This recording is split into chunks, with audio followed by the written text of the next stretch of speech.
বাঘারপাড়া উপজেলার দোহাকুলা ইউনিয়ন জুড়ে আখ চাষের সমারোহ। তাছাড়া মাটি ভালো হওয়াতে এ অঞ্চলের আখের স্বাদও অনেক বেশি। অন্যান্য ফসল থেকে আখ চাষে 2 গুণ সময় বেশি লাগে, তারপরও এই চাষের লাভের পরিমাণটা অনেক বেশি। বিঘা প্রতি আখ চাষে কৃষকের খরচ হয় 1,10,000 থেকে 15,000 টাকা। মৌসুম শেষে বিক্রয় হয় মূলত 2 থেকে 2.5 লাখ টাকায়। আখ চাষে অন্যান্য ফসলের চেয়ে পরিশ্রম অনেক বেশি। এবারে আখের তো কোনো বাজারই মোটে নেই, লাভ তো লাভ, লস হয়ে যাচ্ছে। এই আখগুলো কাটা 20,000 18,000 টাকা বিক্রি হতো, এবারে ওই 10,000 8,000 12,000 এইভাবে বিক্রি হচ্ছে। তাও দাম করছে 10 কাটা বই 50,000।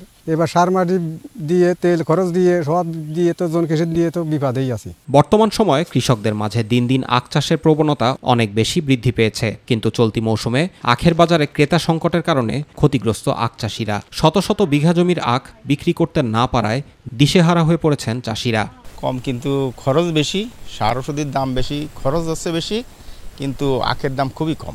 চারিদিকে বন্যা, দেশের পরিবেশ পরিস্থিতির কারণের জন্যে অত্যন্ত ভয়াবহ অবস্থা আখের। তো গেল বছরের তুলনায় এবার মনে করেন 50,000 টাকা দাম কম আছে, অথচ আরো জমি 2 কাঠা বেশি। কৃষকের লোকসানের বিষয়টি বিবেচনার পাশাপাশি যদি কোনো আর্থিক সুবিধা আসে সেটি তাদের দেয়া হবে বলে জানিয়েছেন উপজেলা কৃষি কর্মকর্তা। আমরা কৃষককে আশ্বস্ত করি যে আপনারা আখ ভালো করে চাষ করেন।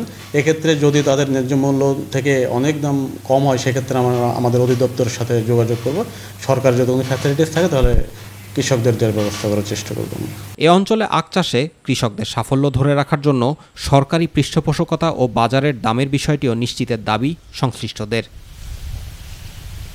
জুবাইর রহমান, মাই টিভি নিউজ।